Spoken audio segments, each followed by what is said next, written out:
droughts and melting glaciers? Can we reverse the damage? Explore the harrowing effects of climate change.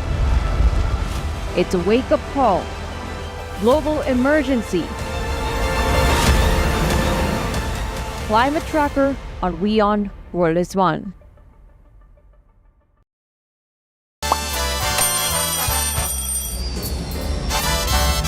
Vielleicht nur als 5%.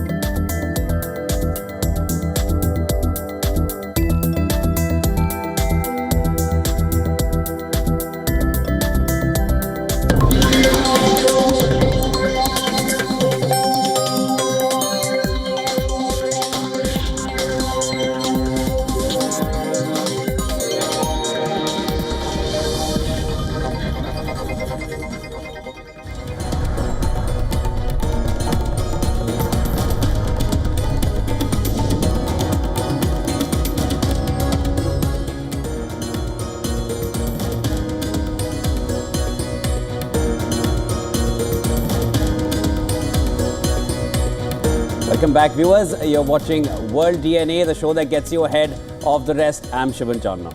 And I'm Isha Hanspal. Let's begin the show with the top stories in our headlines. Well, US President-elect Donald Trump has begun the process of choosing his cabinet and selecting high-ranking officials for his second administration. He has named his campaign manager, Susie Wiles, as his White House chief of staff. Who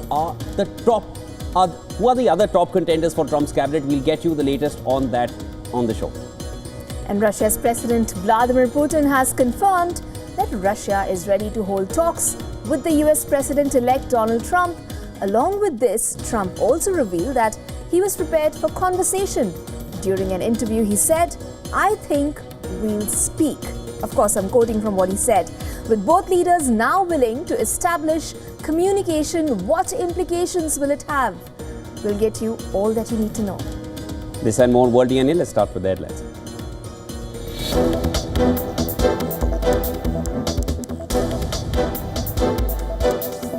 Russia's President Vladimir Putin and Donald Trump indicate that they are ready to hold talks after the Republicans' victory in the US presidential election.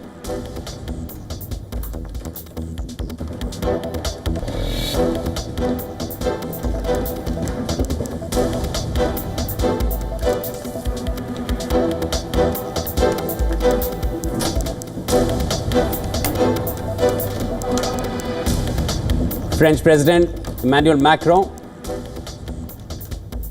calls for Europe to set new priorities, urges European leaders to defend continent's interests, just like returning Trump would defend interests of American people.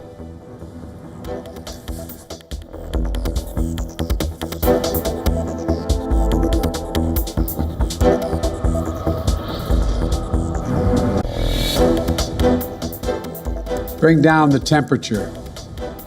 I also hope we can lay to rest the question about the integrity of the American electoral system. It is honest, it is fair, and it is transparent. US President Joe Biden pledges a peaceful transfer of power after Donald Trump's election win, urged Americans to quote-unquote bring down the temperature in his first address after the results.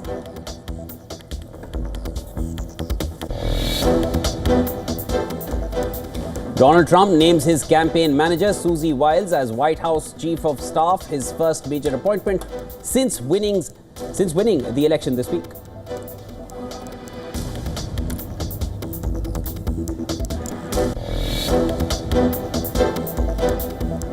American F-15 fighter planes arrive in West Asia, says the US military, after Washington announced the deployment of additional assets to the region in a warning to Iran.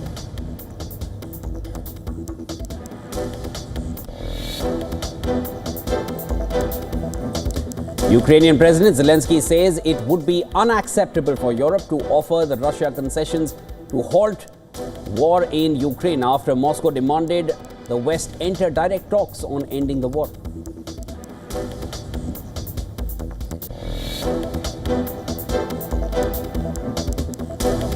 Federal Reserve Chair Jerome Powell says that Trump has no power to fire or demote him. This comes as Trump had warned of firing Powell and repeatedly called for the president's say on the monetary policy.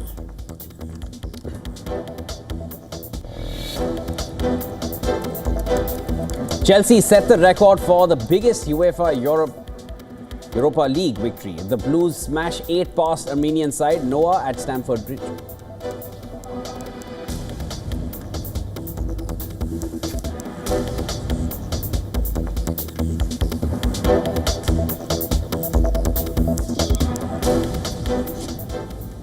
Well, the top story that we are getting you at the top of the hour. US President Joe Biden will continue to advance diplomatic efforts to end the war in Gaza and secure the release of all the hostages. And this along with he will continue to seek a resolution in Lebanon before he leaves office in January. And this is as per the White House. US Defense Secretary Lloyd Austin said that Israel had made some progress in getting assistance, but needed to do more. Last month, the US told Israel it must take steps to improve the humanitarian situation in the Strip or face potential restriction on US military aid.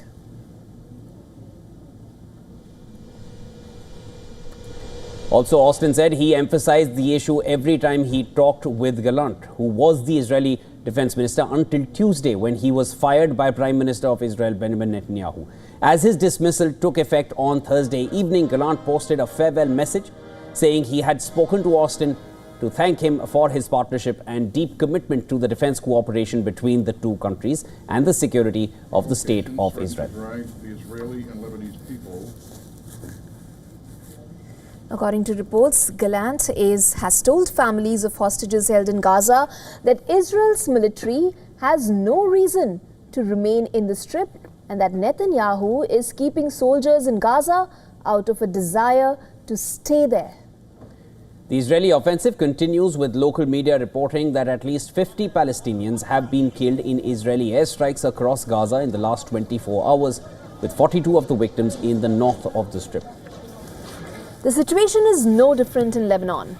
Reportedly, Israeli forces killed 53 people and wounded 161 across the country over the course of the day. Among the places hit was a residential area close to the Roman ruins of Lebanon's Baalbek. The strike destroyed a historic building, leaving extensive damage in the surroundings. Meanwhile, Malaysia said that 6 of its peacekeepers serving under the United Nations have been injured in an explosion in Lebanon. The Defense Ministry said in a statement shortly after midnight that the blast happened on Thursday near the Saida Stadium, but did not give details on what caused the explosion.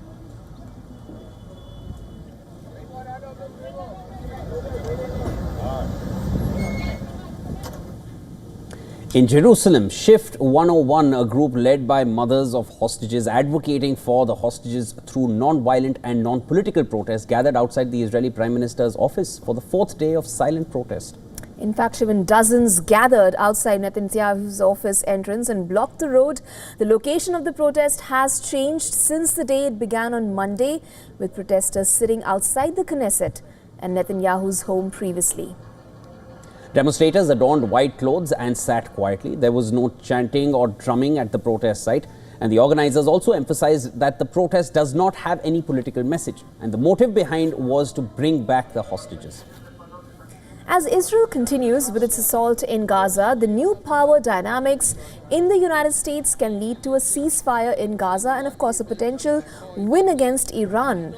Across Israel, people are hopeful that the new leader will allow Israel to go after Iran more aggressively.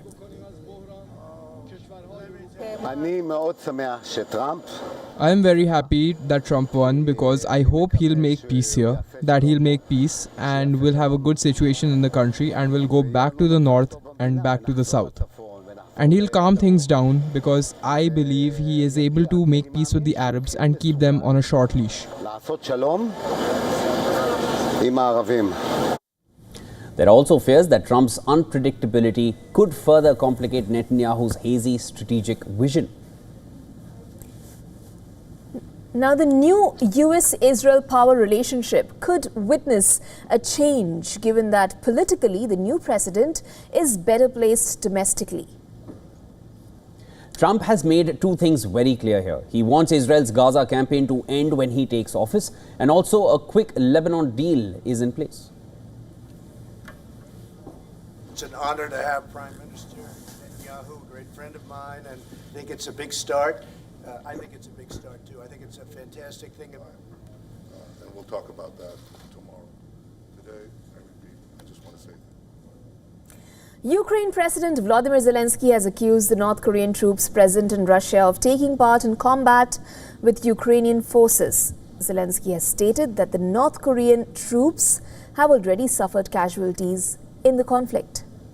Well, speaking at a news conference at the European Political Summit community in Budapest, the Ukrainian leader has said that he believes more North Korean troops would be deployed on Russia's side if no actions are taken.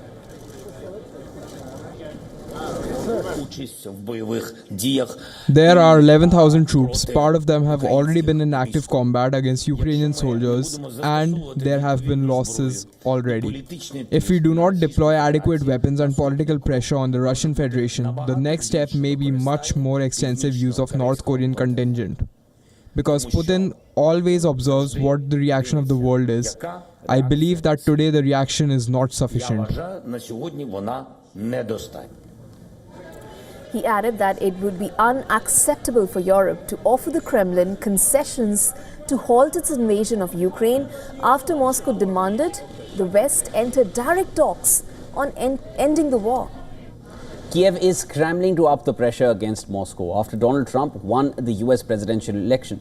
Meanwhile, the United States has assured to keep surging aid to Ukraine, and this comes as Trump repeatedly criticized Biden administration for its military aid to Ukraine.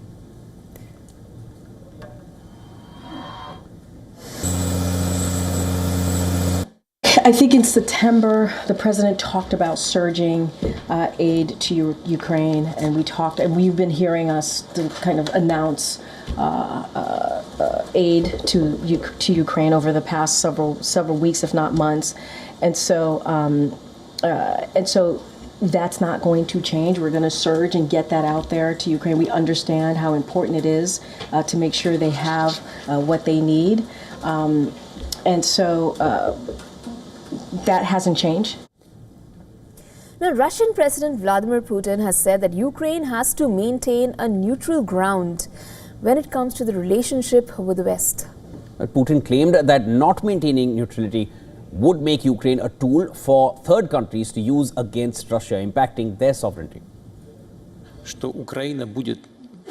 If there is no neutrality, then it is difficult to imagine the existence of any good neighborly relations between Russia and Ukraine. Why? Because this means that Ukraine will be constantly used as a tool in somebody else's hands and to the damage of the interests of the Russian Federation. Thus, basic conditions for normalization of relations will not be created.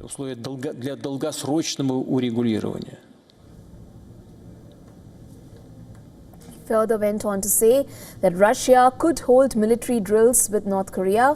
Putin has neither accepted or denied the presence of North Korean troops in Russia and stated that Moscow's strategic partnership agreement with Pyongyang is a sign of stability in the region.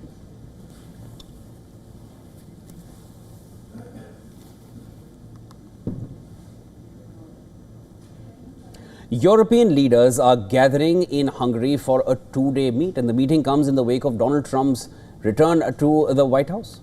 As the continent mulls a change in approach once the Republican assumes office. Now on Thursday, French President Emmanuel Macron addressed the European heads of state, calling on the leaders to defend Europe's interests. Macron went on to say that the continent should assert its own security independence in the wake of Beijing and Washington's geopolitical rivalry. Like many of you, I had the opportunity yesterday to speak with President-elect Donald Trump, whom some of us around this table met 4 years ago in his previous position. He was elected by the American people and he's going to defend the interests of the Americans, and that's legitimate and that's a good thing. The question is, are we ready to defend the interest of Europeans? For me, it's simple. The world is made up of herbivores and carnivores. If we decide to remain herbivores, the carnivores will win and we'll be a market for them.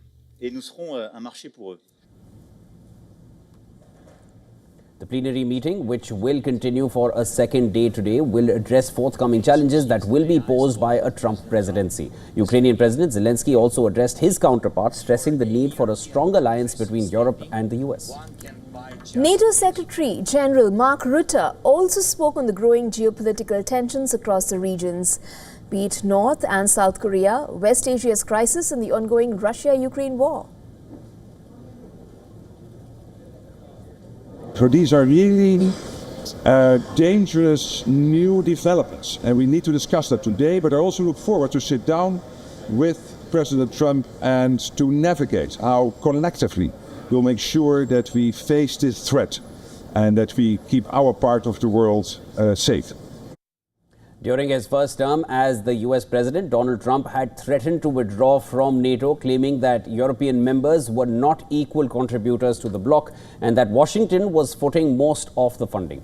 During his 2024 presidential campaign too, the Republican leader said that he will re-evaluate the country's role in the military alliance as part of his America First approach to foreign policy.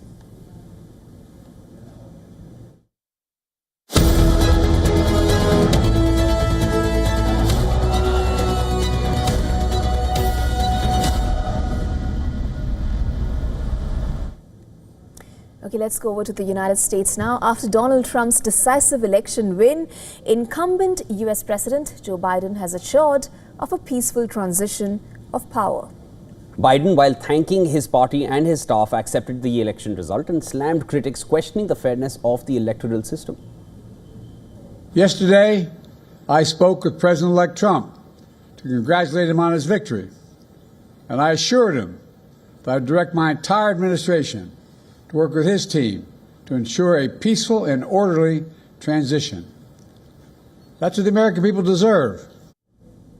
The outgoing president called on Americans to tone down the political temperature going forward. But Trump has already shown his intent to ditch Biden's policies by suggesting that he would talk to Vladimir Putin. Now, as per reports, Trump has said that he has not talked to Putin since his victory, but thinks that they will soon speak. Now, the Russian president has also said that he is ready to hold discussions with Trump. As he congratulated Trump, Putin praised him for showing courage during an assassination attempt in July. He said Moscow is ready for dialogue with the Republican president-elect. You know, you can think of him whatever you want, because everyone initially in his first iteration as president said that he was mainly a businessman and that he understood very little about politics and could make mistakes. But first of all, I can tell you, his behavior at the moment of the attempt on his life impressed me. He turned out to be a courageous man. Now, this marks a seismic shift from the icy silence that has existed between Biden and Putin since Russia's invasion of Ukraine in 2022. It also underscores Trump's criticism of US support for Kyiv.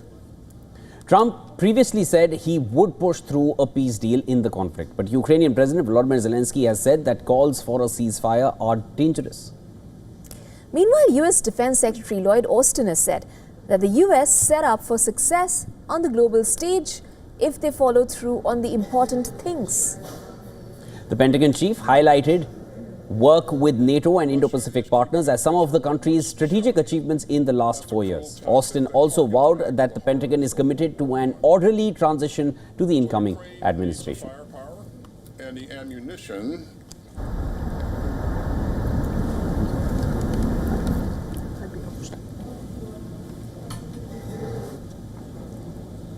Now, hours after polls closed in the United States, Donald Trump took the stage in Florida and declared victory, surrounded by allies, campaign advisors, and of course, more than a few family members. Well, all eyes are on who and how many of them will play key roles in his administration. Take a look at this report.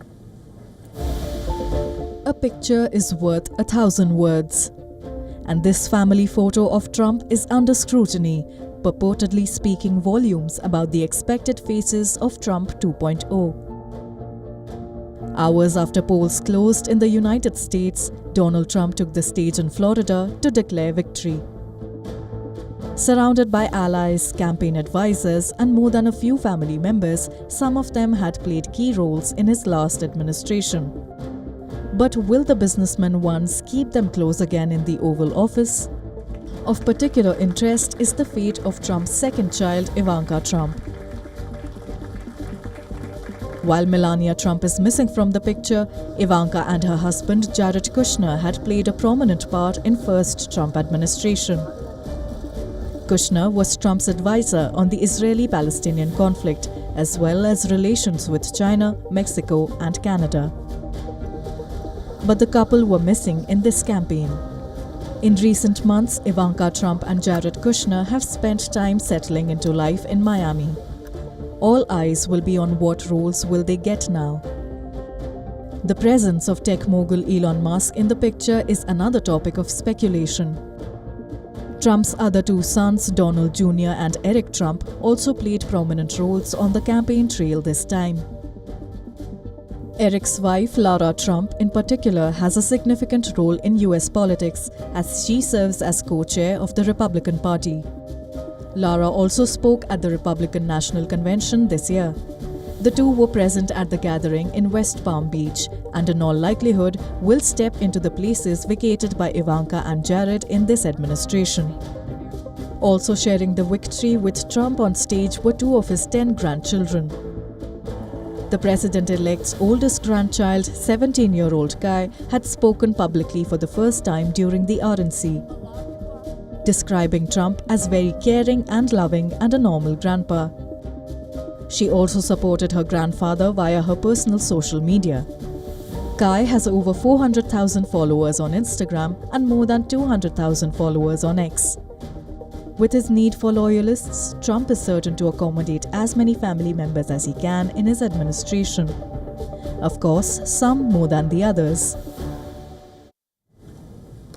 Well, the dust has settled on America's presidential elections, but now come the questions on the legal drama as the country gears up for its first president convicted in a criminal case. Well, before election fever kicked in, a slew of legal cases were making headlines. Donald Trump had 4 criminal cases stacked against him. In the hush money case, the jury unanimously handed him a guilty verdict, but the sentencing is pending after the judge agreed to the appeal of postponing the sentencing until after the election. As of now, the date is set at November 26th, but Trump's victory raises the question on presidential immunity again. A 2000 policy of the Justice Department says, and I'm quoting here, the indictment or criminal prosecution of a sitting president would unconstitutionally undermine the capacity of the executive branch to perform its constitutionally assigned functions. The future of Trump's criminal trials is bleak since the Constitution allows for the president to pardon himself. Should that not happen, it begs the question, will the cases be put on hold until Donald Trump serves his term in office? Now, the blue camp is also not free of legal drama. President Joe Biden's son, Hunter Biden, also faces a potentially long prison term after being convicted on 3 felony charges in the gun trial. Will Joe Biden use this period to pardon his son before Trump assumes office in January next year?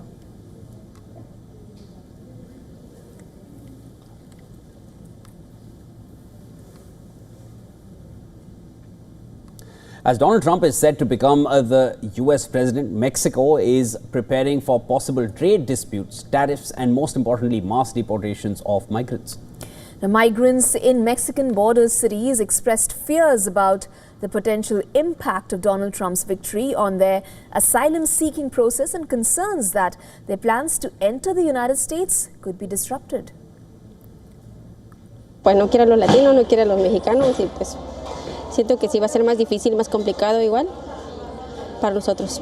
intentarás cruzar de alguna u otra manera. O sea, si es legal o ilegal, intentarás cruzar. Lo vuelvo a repetir, yo sí. Hablo por mí y mi familia no, pero yo sí. Tenemos miedo todos los migrantes porque aquí estamos en un albergue donde hay muchos migrantes y tenemos miedo, pero esperemos que él piense también que necesitamos su ayuda de él y esperemos que nos ayude. ¿Por qué? Porque él es su presidente y tiene que ver no nada más por su país, sino por toda la gente de todo el mundo, no nada más de su país. Migrants along the Mexico-US border, especially in cities like Ciudad Juarez and Tijuana, are concerned about the future of CBP-1 program, a crucial route to legal entry into the United States. Many worry that they may be left in the dark if the appointments they have been waiting for under the program get cancelled. Todos estamos preocupados aquí en el albergue y qué va a pasar con nosotros, ya que todos estábamos esperando la cita. Entonces estamos entre qué va a pasar con nosotros, si nos van a dar chance de quedarnos aquí, o pues el presidente no va a quitar la aplicación y pues vamos a seguir pasando así, pero hay que esperar todavía.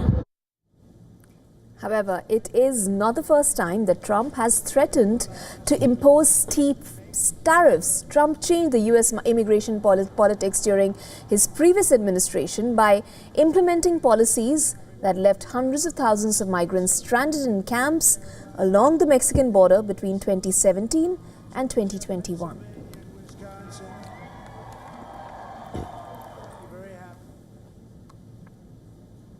All right, viewers, time now for a quick break. Don't go anywhere. This is World DNA. Lots more on the other side when we come back. In his first major appointment since winning the US presidential election, Donald Trump has named his campaign manager Susie Wiles as his White House Chief of Staff. We will bring you a full report on that as well. And Pakistan's top talent is leaving the country in record numbers as economic hardship has pushed skilled workers to move abroad. More on this when we return after a short break.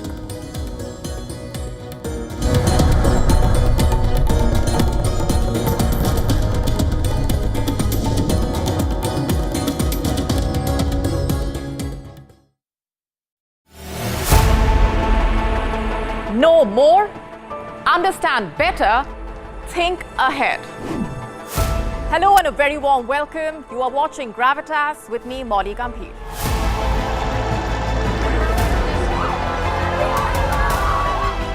Get the facts, not the bombast. On the 26th of March, dynamic pricing, Baloch separatists, Gravitas cuts out the clutter. Gravitas keeps calm when others scream. Gravitas brings news to life.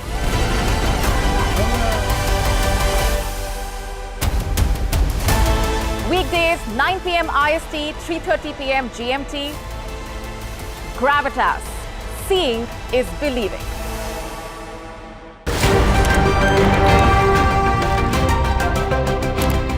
Ready to dive into your daily dose of news?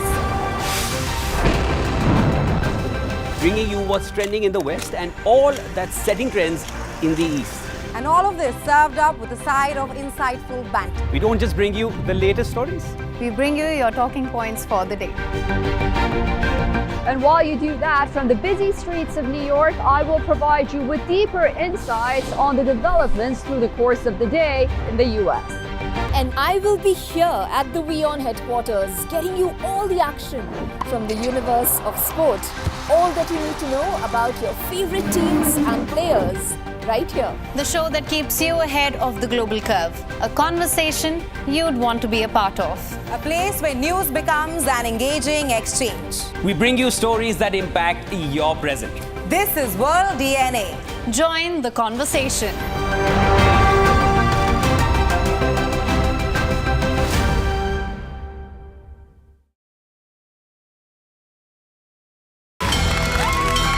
From the bustling trading floors of Wall Street to the vibrant exchanges of Asian stock markets, WION breaks it down for you to make sense of what's happening, as we reveal the key factors behind events, strategic battles, and the game-changing business decisions that shape the world. We bring you all of this and more on World Business Watch.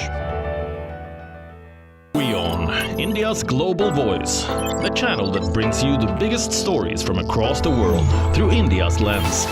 Now available in more than 190 countries worldwide, because we believe that the world is one. Watch us in Africa, Europe, USA and Canada, South America, Asia Pacific, Middle East and North African regions. Also available on these digital platforms across the world. WION, World is One.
Welcome back, viewers. You're watching World DNA with Isha and I'm Shivan. Lots to discuss on this side of the show as well. Let's start with the headlines.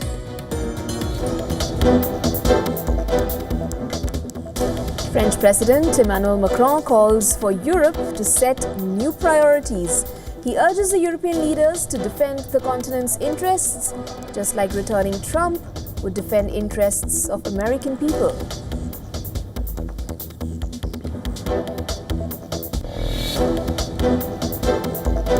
Russia's President Vladimir Putin and Donald Trump indicate they are ready to hold talks after the Republicans' victory in the US presidential election.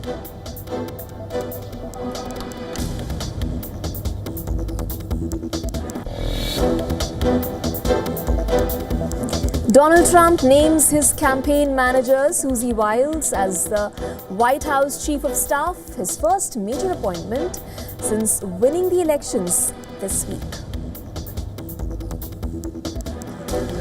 Let me tell you, the ice vein, we call it the ice vein. Chris, come here, Chris.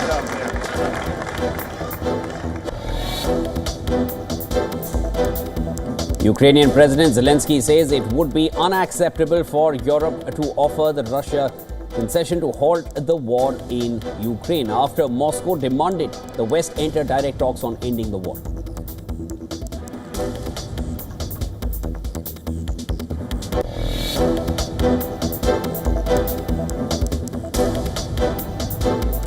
Typhoon Yinxing hits Philippines' northern province of Cagayan, bringing dangerous winds and intense rainfall after making landfall.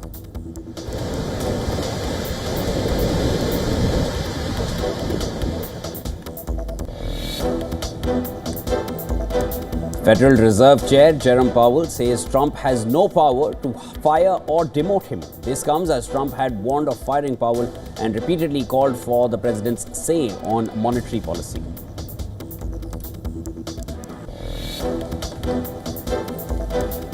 And in sports, Chelsea set the record for the biggest UEFA Conference League victory. The Blues smash 8 past Armenian side Noah at Stamford Bridge.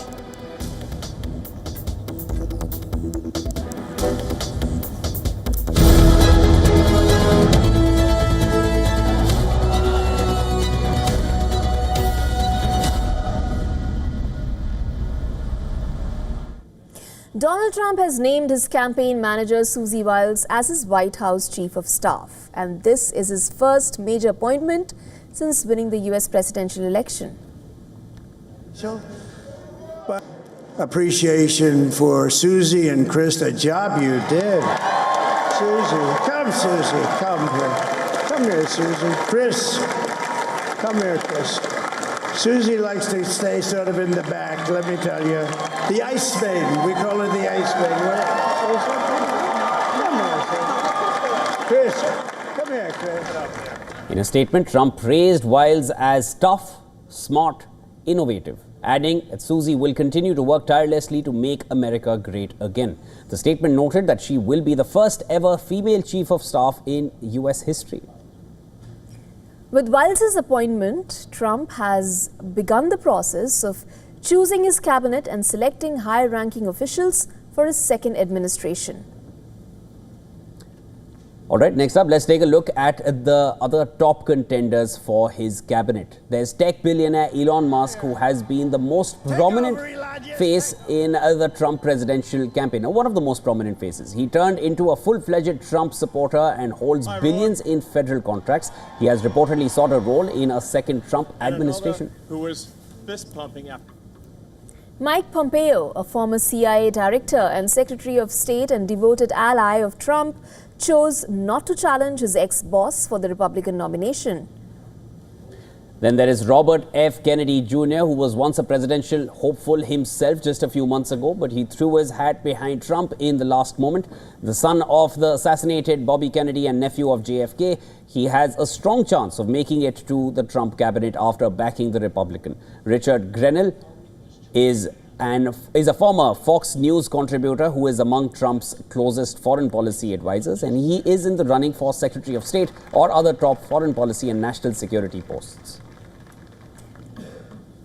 John Paulson and Scott Bessent are under consideration for Treasury Secretary. Both have been key allies of Trump in the past and are very ardent supporters of his free trade and economic policies. Senator Mike Lee and John Ratcliffe are contending for the Attorney General role, said to be one of the most crucial appointments for Trump. Trump had previously expressed his intention to fire the current Attorney General, Jack Smith, that would effectively halt the Justice Department's ongoing criminal cases against him.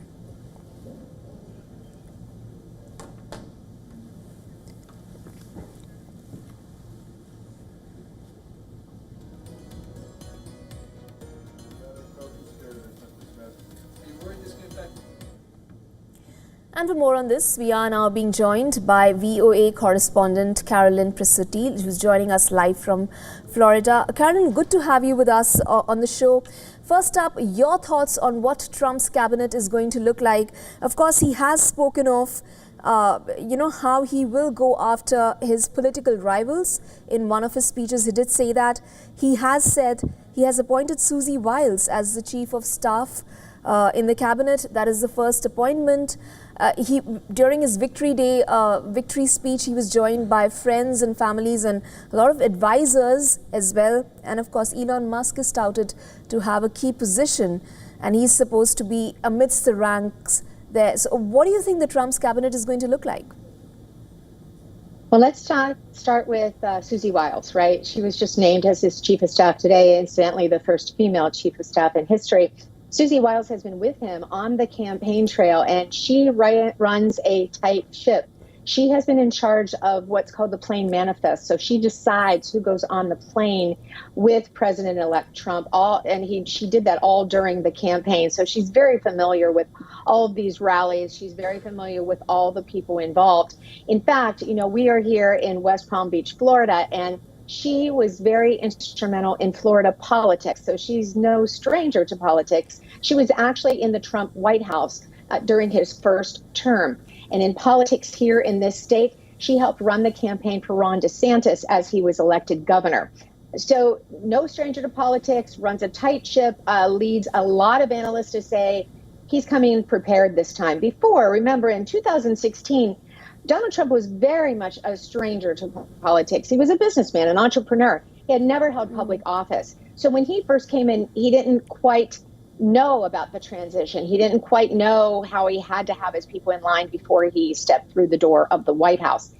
This term seems to be a lot different for him. Just the fact that he's been meeting with many people here at his Mar-a-Lago home. The cars have just been coming in and out of that bridge that goes across to Mar-a-Lago. It just keeps saying it's just a stream of people coming in to be interviewed and to opt for various jobs in his administration. Yes, you did mention Elon Musk. Where will he be? Where will RFK Jr. be? It's been talked that he may have a position within health and human services or one of the health areas. In fact, he himself has said that before. So there are a lot of people being rumored to being considered for top jobs. Marco Rubio, another Floridian, right? He's up at Capitol Hill, right, representing Florida. So he is also being considered for Secretary of State. Lots of names being bantered around. Also, I've been told that today, President-elect Donald Trump is also looking at executive actions. What executive actions will he take during his first week in office? Presidents do that, and a lot of times they'll overturn what the last administration did. Now, Joe Biden did that with Trump's administration, and now Donald Trump will do it with Joe Biden's administration when he starts in January. Carolyn, as expected, and I would say no surprises there, both Putin and Trump, they seem to be keen on establishing talks, or of course now it's going to be with President-elect Donald Trump. What's next for the Russia-US ties under Trump's reign? Because it almost seems like he's already setting the stage for his presidency as and when it begins in January. Absolutely. Yes, I think he is. I think you're right. But let's go back to what Putin said today. Putin said he congratulated Donald Trump, right? And then he was asked by someone, will you then be up for talks? And he said, absolutely. But then he said, the ball is in America's court. So it's up to the president-elect to reach out to Putin and to say, hey, let's talk now. So he's kind of stepping back and he's saying, okay, let's wait until he approaches me. So we'll see if he does that before he gets to the White House. But I would think he would wait until he's actually through the inauguration to talk to Putin. But you never know. I mean, all the rules, all the principles, all the traditions, all the we did it this way, the last administration, kind of go out the door with this new administration. We're all learning new procedures and new policies. I'm not saying that's a bad thing, not saying that's a good thing, just stating fact. Caroline, also Trump has famously said that he would end the war, the Russia-Ukraine war, within 24 hours. While we are on the topic of that, what process would you expect him to undertake? We, of course, often speak of United States' withdrawal from Afghanistan. Is that something, how this is going to look like? Well, we really don't have any troops involved in this war, though, between Russia and Ukraine, but we have a lot of money, right? America's given millions to Ukraine, and Donald Trump is not a proponent of that. He wants it to be a loan. He doesn't want it to be a gift to Ukraine. He has said that before, and he has always said that this would never have happened on his watch. So I think the first thing that these sides need to do is sit down at the table with Donald Trump, and that's the first step is Putin saying, yes, I'm ready to talk to the president-elect. So we'll see where that goes, and we'll see if the president-elect can nudge that needle just a little bit to end that war, or to at least come to some agreement there. Carolyn, I just want to come back to the... I just wanted to come back to the choices that Trump would be making, and how he would be rewarding his family members. We did see Ivanka and Kushner having a certain role earlier. Where do you see that's going to head in this term? Well, already Donald Trump Jr. has a role in the transition process. He's spoken out about that, and he said that our priority is getting people who embrace the same philosophy as Donald Trump, and that being America first. That is going to be a theme that you see throughout the next 4 years. America first, put tariffs on foreign imports, pull us out of any wars that we are in foreign countries. This is what Donald Trump has said that he will do. These are his goals in the next 4 years. Thank you so much, Caroline, for joining us with those updates. Good to be with you tonight, or this morning. Good morning to you. All right, moving on. In India's Jammu and Kashmir, at least 2 village defense guards were killed in a terrorist attack in the Kishtwar district. As per reports, Nazir Ahmed and Kuldeep Kumar had gone to a nearby forest area to graze their cattle when the attack took place. They were kidnapped and later they were shot dead. Their bodies are yet to be recovered by security forces, and the police have launched a massive search operation. An offshoot of the Jaish-e-Mohammed terrorist organization called the Kashmir Tigers has claimed responsibility of this attack. The terror group also shared images of the victims' bodies with their eyes blindfolded. The Jammu and Kashmir Chief Minister Umar Abdullah has condemned the killing, saying that such acts of barbaric violence remain a significant impediment in achieving long-lasting peace in Jammu and Kashmir. Now, the attack comes days after at least 12 people were injured in a grenade attack at a market in Srinagar. Jammu and Kashmir has suffered a series of terrorist attacks in the past few months, prompting the central government to launch several combing operations in the valley. Just last month, 3 terrorists fired at an army ambulance moving near the line of control in Akhnur district. All of them were gunned down by security forces in anti-terror operations. Prior to that, 4 persons were killed in a terror attack in the Gulmarg area of the state.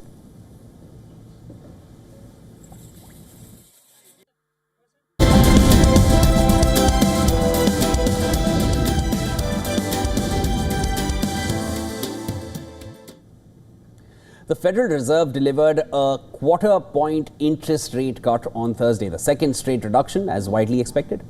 Well, the Fed suggested that a steady rate cut path in the current easing cycle. Economists and investors have reduced their bets for how low rates will fall, partially because of Trump's win. Now, Trump has previously warned of firing Fed Chair Powell and repeatedly called for the president's say in monetary policy. Despite reporters' best efforts to pepper him with politically charged questions, Powell managed to dodge them all. But when it came to safeguarding the organization he has been a part of since 2012, Powell was quick to step in to defend the Fed's independence.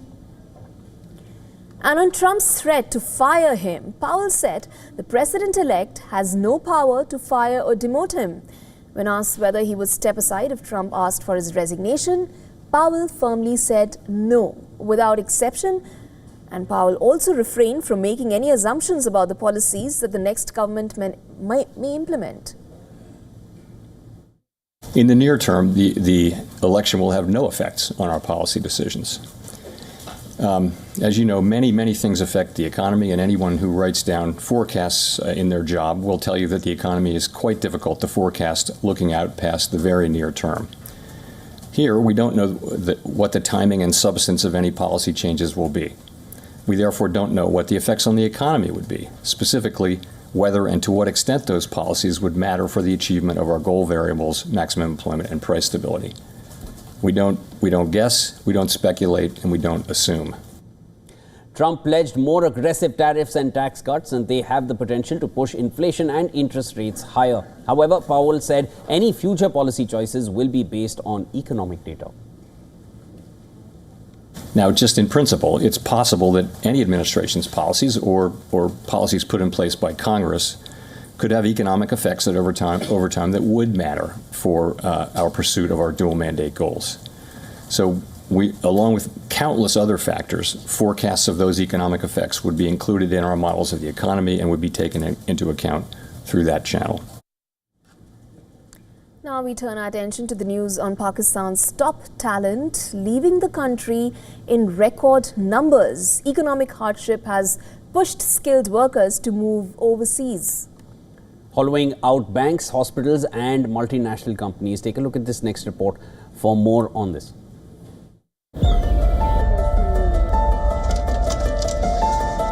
Over the past few years, Pakistan's inflation has outranked any other nation in Asia. Many Pakistani skilled workers are finding it difficult to pay their bills. They cannot afford basic necessities, including rent. Pakistan is experiencing its most turbulent era in decades. This is causing a severe brain drain. Banks, hospitals, and MNCs are losing skilled workers and valuable resources as a result of the economic hardship. Even milk in Karachi costs more than in Paris. According to the latest data from the United Nations, Pakistan saw its biggest outflow in several years in 2023. The migration is especially noticeable among the educated and rich. Pakistan lost 1 million talented people in the last 3 years. According to official government figures, this includes physicians, engineers, accountants, and managers, among many others. Pakistan is now ranked among the top 10 nations in emigration. These numbers are devastating for Pakistan, a country that is counting on its brightest minds to save it from certain doom. The economy has taken a beating from political instability and poor management in the previous few years. Consumer prices have doubled. Plus, the IMF had to step in with a $7 billion rescue since there weren't enough dollar reserves to pay off loans or imports of basic goods like oil.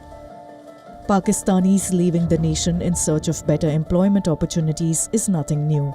However, business owners report that public trust in Pakistan and its government has never been worse. A recent study showed that over 40% of Pakistanis want to leave the country. Demand for US visas is at an all-time high. As emigration numbers surge, Pakistan tops the list of family visa applicants to the UK. Companies are now struggling to hold on to top talent in industries such as tech and finance. Waqar Islam, the chief executive of technology company JBS in Karachi, told Bloomberg there's more desperation today than at any point in the last 40 years. He added, there's a difference between people wanting to leave for better opportunity and people desperate to leave because there's nothing left. The banking industry in Pakistan has taken a severe blow. There have been high-profile resignations and permanent departures from every major broking firm. While Pakistan's stock market performance has been one of the best in the world for the last year, few bankers and traders are interested in staying in Pakistan. Business Bureau WION World is One.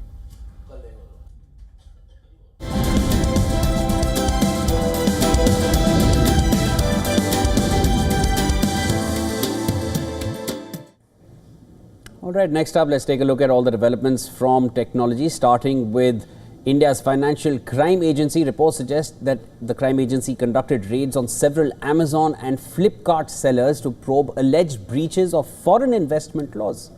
Now, these actions come shortly after India's antitrust regulator highlighted competition law violations by Amazon and Flipkart. Despite these allegations, both Amazon and Flipkart assert they operate within Indian legal boundaries.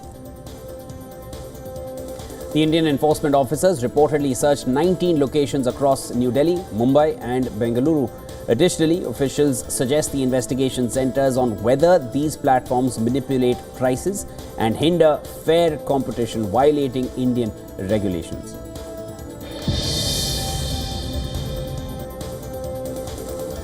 Amazon is all set to invest $1.3 billion in Italy over the next 5 years. The fund will be used to further expand data center business in the country. The company in a statement said the investment will be able to support around 5,500 jobs till 2029. This will include jobs ranging from construction, facility maintenance, engineering, telecommunications and jobs within the broader local economy.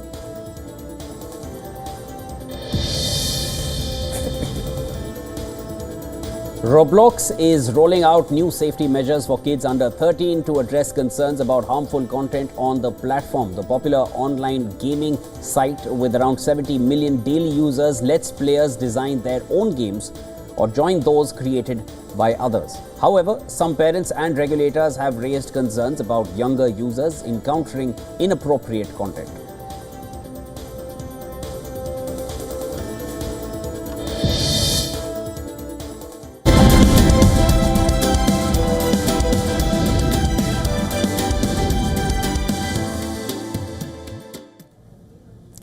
And let's now take a look at what's making news. An appointment since winning this week's election.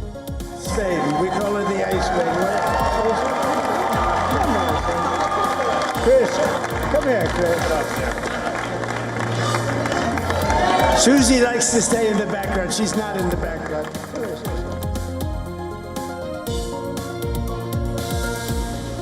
Ukrainian President Volodymyr Zelensky says it would be quote-unquote unacceptable for Europe to offer the Russia's concessions to halt the war in Ukraine after Moscow demanded the West enter direct talks on ending the war.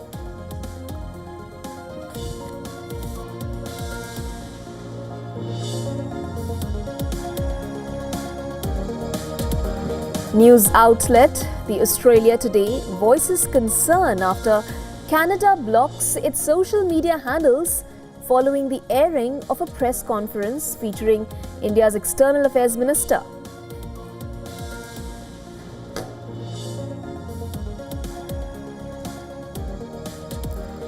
Typhoon Yingxing hits Philippines' northern province of Cagayan, bringing dangerous winds and intense rainfall after making landfall.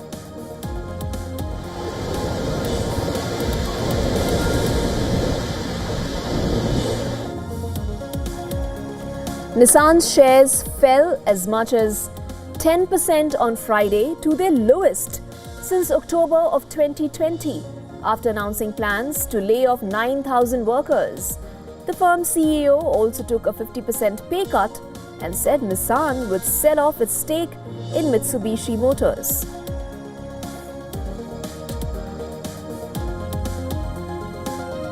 Set defensively. And in football, Manchester United registered their first win in the Europa League this season. Amad Diallo scores a brace as the Red Devils beat PAOK at the Old Trafford. Manchester United's best player goes for goal again, strikes again, and Manchester United have their second. They have the 2-goal buffer. Surely now their first win in the competition this season.